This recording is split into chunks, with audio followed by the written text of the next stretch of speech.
Hey everybody, so I am just 10 weeks away now from competing in Europe, and here's how it's gone this last week. It's been a lot of ups and some downs. One of the things though, being 10 weeks out now, that's a new number, and all of a sudden I'm getting more and more excited, so this is great. My coach last weekend had me do 2 refeed meals, so I did 2 large fries on Saturday, 2 large fries on Sunday. 1 refeed meal would have been just 2 large fries. So anyway, come Monday morning, I was looking really full, and I guess that's what he wanted to do, is see how full he could get me. And as much as I love looking full, it always frustrates the heck out of me, because that means my metabolism is going to speed up, and I'm going to get extra hungry. So by Wednesday, I was famished and I was just a monster, but I managed to get through it. At the gym, if you remember from my last video, I am rehabbing a hernia that's come back to haunt me a little bit, and so I cut back my legs and I cut back my abs quite a bit, because there's a lot of pressure around the midsection when you do that, and I don't want to blow anything out. So I actually stopped doing my abs completely for a week, and this past week I've started doing them again. I'm at about 230 reps of abdominal work, so whether it be crunches or sit-ups or what have you. I'm not doing anything weighted yet though. Next week, I hope to be up to about 460, so double it. I'm slowly going to increase it back to about 800 or 900 reps, which is where I was before I blew it out. Now, that said, aside from that, the week's been pretty good. People have been actually commenting on me and complimenting me when I'm posing, both in the yoga room or in the change room. And if you're one of those people, thank you very much. It's always nice for that little extra boost of confidence. I don't rely on outside feedback for that confidence, but it is always nice to receive. So the week went really, really good in terms of rehab and working out. However, I did work out last night. I did cardio and abs. I do that at night, and it was a bitch. And I know it happens to a lot of people, so I'll tell you about mine, and maybe you can relate and you'll realize that, you know what, it happens to everybody. I took a nap after work, and I procrastinated for about 45 minutes before I even went to the gym, and I just didn't want to go. And I was telling myself, hey, listen, the sooner you get there, the sooner you can get home. The sooner you get there, the sooner you get home and do whatever else you got to do. And so I managed to get to the gym. I did my abs, and it took me 90 minutes to do a 60-minute cardio workout. Go figure. And what happens is I do 30 minutes, I take a break, and I do 30 more minutes.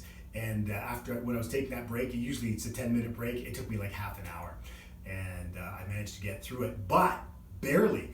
So I had about 15 minutes left of my cardio, and I'm not sure what happened, but something inside me just got really, I went into this rage inside me, and I started like swearing at myself, because I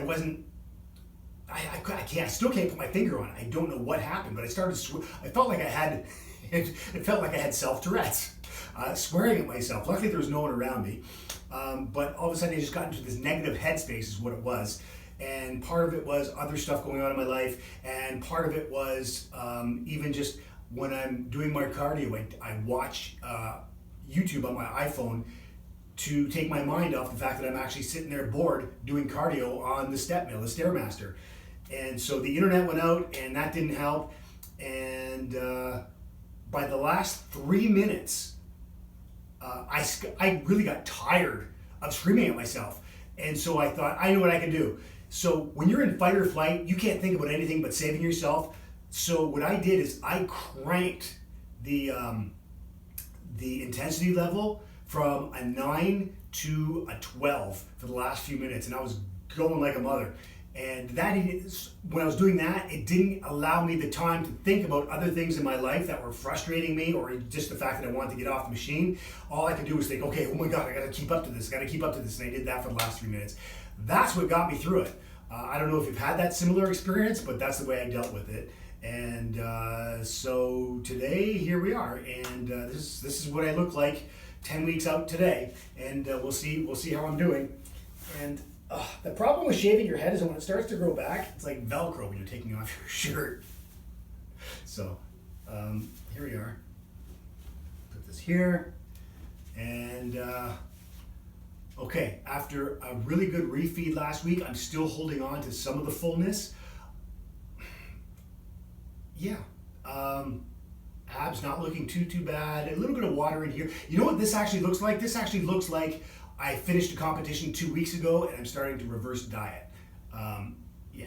So I mean, I've got a little bit in here, still good, and this is the way it always is for me. I really got to focus on these abs again. I want to get my cuts as deep as possible,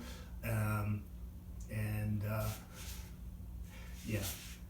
I always find my abs my weakest, the weakest link in my chain. So this is what I'm really focusing on right now, and of course, increasing size. I've got 10 more weeks to increase my size, and hopefully pull off a decent placing in Europe. So this is what I look like today. Hopefully some of this has helped you. If not, that's fine too.